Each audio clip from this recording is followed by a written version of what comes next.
Ikaw ba ay nalulumbay? Pwes, kausapin mo ang iyong nanay at tatay at ikay papayuhan ng walang humpay.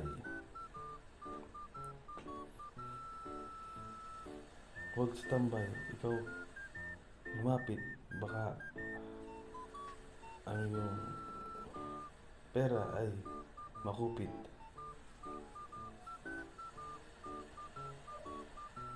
Walang matigas na tinapay sa mainit na kape.